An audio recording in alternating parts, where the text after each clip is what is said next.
pessoal, tudo bem com vocês? Meu nome é Ellen Beatriz e o vídeo de hoje é a redação do questionário da unidade 5. Vamos lá? Então, essa sexta questão ela diz: leia o texto a seguir, escrito por Jacob Berzelius em 1828. Existem razões para supor que, nos animais e nas plantas, ocorrem milhares de processos catalíticos nos líquidos do corpo e nos tecidos. Tudo indica que, no futuro, descobriremos que a capacidade de os organismos vivos produzirem os mais variados tipos de compostos químicos reside no poder catalítico de seus tecidos. A previsão de Berzelius estava correta, e hoje sabemos que o poder catalítico mencionado no texto deve-se a, e daí tem as opções. Para a gente se atentar a essa parte do texto que diz poder catalítico, e analisar as opções e lembrar dos estudos que fizemos, vamos lembrar que as enzimas elas são da classe proteica e possuem a função catalítica, que é de acelerar as reações bioquímicas. Então, a gente poderia dizer que o poder catalítico mencionado no texto deve-se às proteínas, já que as enzimas, que são da classe proteica, possuem essa função de acelerar as reações. Então, é só marcar a letra C. Agora, vamos para a próxima questão. Essa questão diz o seguinte: os poliésteres são polímeros fabricados por condensação de dois monômeros diferentes em sucessivas reações de esterificação. Dentre os pares de monômeros abaixo, que são esses do quadro, quais são que vão formar o poliéster, né?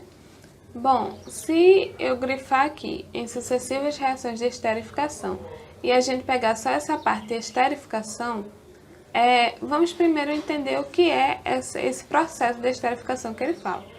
Esse processo de esterificação é uma reação que vai acontecer onde a gente vai ter um ácido e um álcool.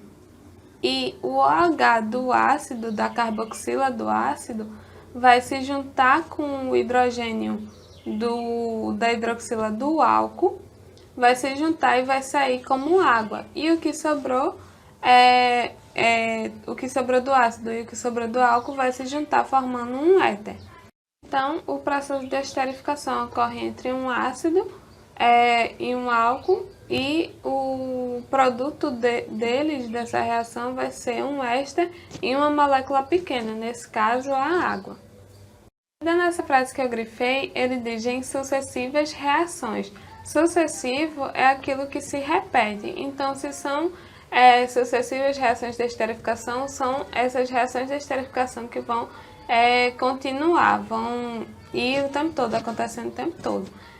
Então, analisando direitinho aqui, bom, nesse quadro, a gente sabe que a reação de esterificação ocorre entre o OH da carboxila e o hidrogênio do álcool.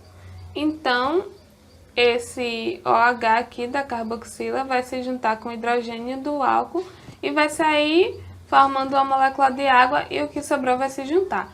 Mas, para acontecer em sucessivas reações de esterificação, tem que ficar acontecendo o tempo todo essa reação, esse processo, esse procedimento vai continuar acontecendo o tempo todo. Então, se eu tenho ali no final dessa molécula de álcool um OH, eu posso tirar muito bem esse hidrogênio e pegar mais uma molécula, eu posso pegar esse hidrogênio e pegar mais uma molécula de ácido carboxílico para tirar o OH dele, juntar e sair outra molécula de água. E o que sobrou do ácido e o que sobrou desse álcool, a gente junta. Para acontecer de novo, para ficar acontecendo o tempo todo, eu pego o outro OH da carboxila desse mesmo ácido que eu usei agora, trago outro álcool, uso o hidrogênio junto e sai formando outra molécula de água. Isso vai ficar se repetindo. Então, todo esse processo, né, que ele diz em sucessivas reações, então são reações que vão acontecer o tempo todo. Então, esse processo de esterificação vai continuar acontecendo. Então, sobrou um OH aqui do álcool. Então, eu vou trazer esse hidrogênio, vou pegar outra molécula de ácido, vou tirar o OH os dois vão se juntar e vão sair, e o que sobrar se junta. O tempo todo isso, a reação de esterificação vai ficar se repetindo o tempo todo. Esse é o H, eu trago outro composto, né, outro álcool, tiro o hidrogênio, eles se juntam. Esse é o H ainda do mesmo álcool. Tiro o hidrogênio dele, pego outra molécula de ácido, né, desse ácido aí, tiro o H, eles se juntam, saem formando água e o que sobrou se junta. E isso acontece o tempo todo, esse processo de esterificação. E assim por diante. Esse OH, né, vai se juntar com outro álcool, aí eu coloquei essa seta para representar que essa reação vai continuar acontecendo. Se vocês perceberem, eu utilizei a quarta opção daquela figura, que tinha os dois monômeros, o par, né, que seriam utilizados para formar poliéster. Porque na questão ele dizia o seguinte: dentre os pares de monômeros abaixo, que são esses do quadro, qual é o que seria os certos para formar poliéster?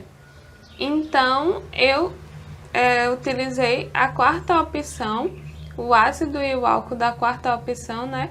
Porque eu vi e provei fazendo uma parte da reação de esterificação. E a gente viu que ele continua, né? Uma sucessiva reação de esterificação. E utilizando esse ácido e esse álcool da quarta opção, isso aconteceria para formar o poliéster. Então, a gente pode marcar a letra D, que diz apenas pelo par 4, né, a quarta opção, é que vai acontecer a reação de poliéster. Porque se vocês perceberem, aqui nesse primeiro, aqui não tem uma outra carboxila. Porque se vocês lembrarem, quando eu conseguia reagir um ácido e um álcool, a hidroxila da outra extremidade do álcool, ela poderia, o hidrogênio, né, da hidroxila da outra extremidade do álcool, poderia reagir com outro ácido. E assim por diante, eu ia utilizando a hidroxila de uma extremidade do ácido carboxílico com o hidrogênio da extremidade do álcool, e assim por diante, de extremidade em extremidade. Então, era preciso que eles tivessem a função orgânica nas duas extremidades para eu continuar reagindo. E nesse primeiro não tinha como fazer isso, porque ele só tem de um lado, de uma extremidade, tanto no ácido quanto no álcool. Aqui, tá vendo? Não tem também o OH para a gente utilizar o hidrogênio e continuar reagindo. Então, não daria para ser essa primeira opção. Nessa segunda opção aqui, tem no ácido, nas duas extremidades, a carboxila, né? Então, utilizando esse ácido, que é o mesmo do quarto, daria para reagir. Mas se a gente tivesse o álcool da quarta opção, porque esse álcool da segunda opção, ali onde eu coloquei agora, não tem um outro OH para a gente tirar o hidrogênio e continuar reagindo com o ácido. Então, não daria para utilizar. Nesse terceiro, é a mesma coisa, assim.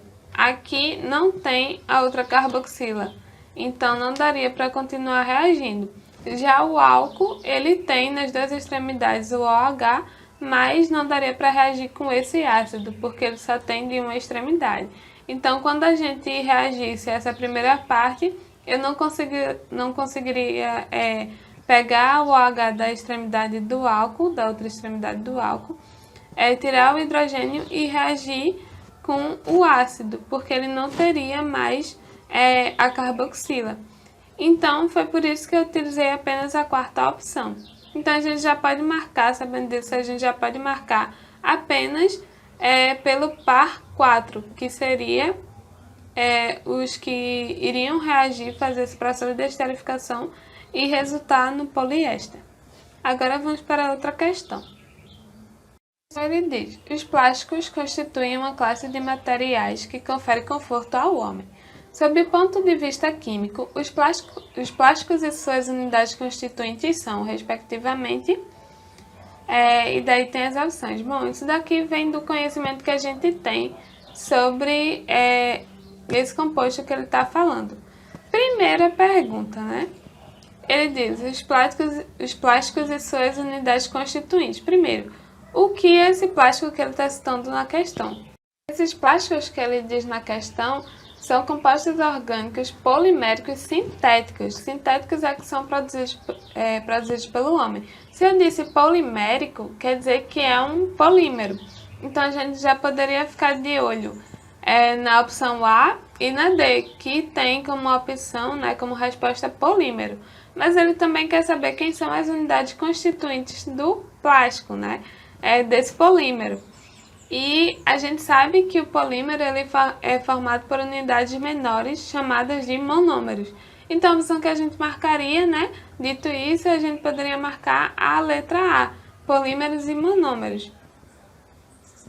Pronto, agora vamos para a próxima questão. Os plásticos ou polímeros são familiares do nosso cotidiano, sendo usados na construção de muitos objetos que nos rodeiam, desde as roupas que vestimos até as casas em que vivemos. O desenvolvimento de processos de fabricação dos polímeros sintéticos foi o responsável pelo crescimento na indústria química no último século. Os polímeros poliestireno, poliamida, nylon, e o teflon, ou politetrafluoreteno, podem ser classificados quanto ao processo de fabricação, respectivamente, como. E daí tem as opções. Para responder essa questão, a gente precisa conhecer sobre esses compostos e também sobre os processos que ocorrem para formar cada um deles. Então, vamos analisar direitinho no próximo slide. Aqui a gente vai analisar os polímeros, poliestireno, a poliamida e o teflon. Primeira pergunta: quem é o poliestireno? O poliestireno é um polímero formado pelo estireno. E aqui a gente tem o estireno. Esse estireno, ele vai formar o poliestireno, Então a gente vai trazer aqui a reação. E aqui temos o estireno, também chamado de vinilbenzeno, formando diretamente o poliestireno. Não tem nada somado a esse estireno, não tem outro composto que mostra que está formando poliestireno. E se vocês repararem, nessa figura temos um Nzinho, um N, N, a letra. Isso significa que são N vezes o estireno, são vários estirenos, para formar o poliestireno.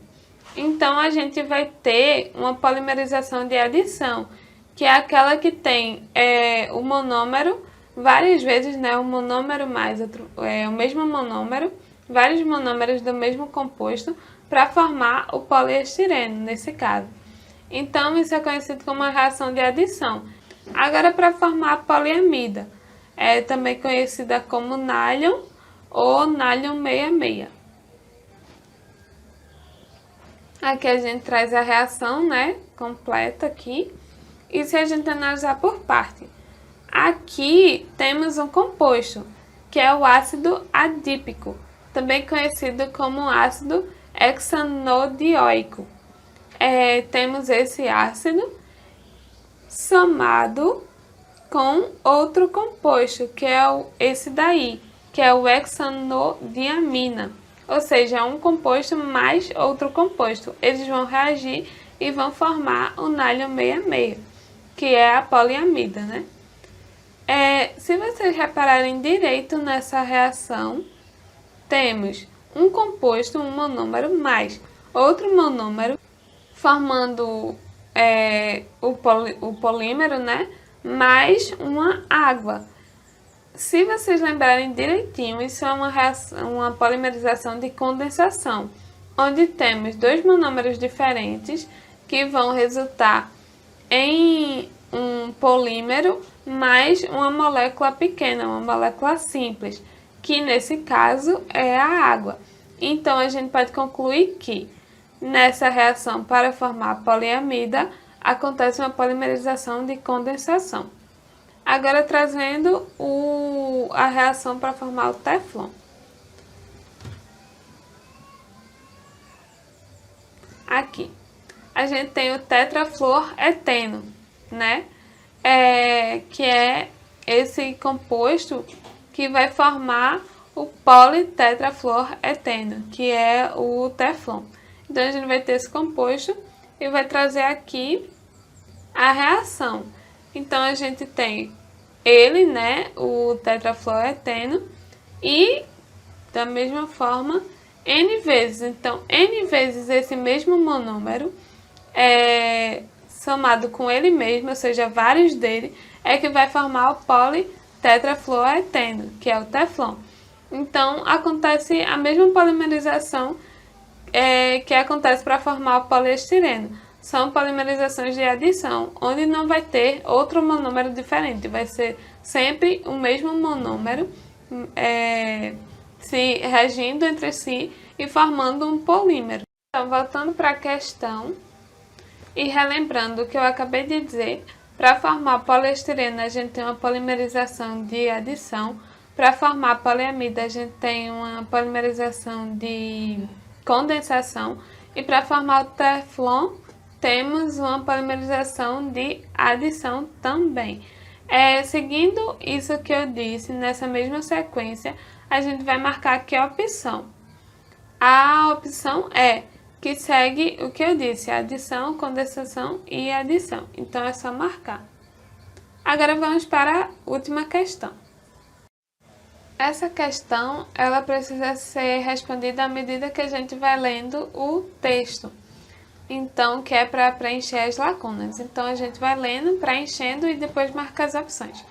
Então, começando. Polímeros, do grego poli, muitas, e meros, partes, são compostos naturais ou artificiais formados por macromoléculas, que, por sua vez, são constituídas por unidades estruturais repetitivas, denominadas monômeros, né? Monômeros são o quê? São as unidades que se repetem, as unidades menores que se repetem para formar as macromoléculas, que são os polímeros. Então, a primeira lacuna a gente preenche como monômero. Continuando o texto. Assim, entre outros exemplos, podemos citar que o amido é um polímero originado a partir da glicose, que o polietileno se obtém do etileno, que a borracha natural, o látex, né, é extraída da espécie vegetal Hevea ou Hevea brasiliense, seringueira. Tem como unidade U. Se a gente trazer aqui, o isopreno é um monômero que vai formar o poliisopreno, que é o polímero. Eles são o polímero da borracha natural. Então, a gente pode preencher essa lacuna, depois do tem como unidade o isopreno, que é o monômero que vai formar a borracha natural. Então, continuando. E que o polipropileno é resultado da polimerização do... Preenche essa lacuna. O polipropileno o monômero dele é o propileno. E a gente também conhece, pode chamar, né, de propeno. Então, a gente vai preencher essa lacuna com propeno ou polipropileno. E daí, finaliza o texto e aí ele vai perguntar: as lacunas são preenchidas correta e respectivamente por... Primeiro a gente disse, a primeira lacuna a gente preencheu com monômero, a segunda lacuna a gente preencheu com isopreno, que é o monômero para formar o poliisopreno da borracha natural, e a última lacuna a gente preencheu com propileno, que é o mesmo que propeno, que é o monômero do polipropileno. Então, a opção que vai seguir essa sequência é a letra B, que tem monômero, isopreno e propeno, que é o mesmo que propileno, né? Então, é só marcar essa opção B. Pronto, acabou a questão. Essa foi a aula de hoje, é também nossa última aula do curso.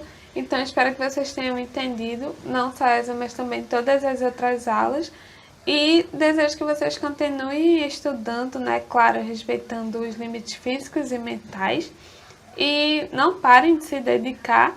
É isso, se possível, até a próxima e tchau!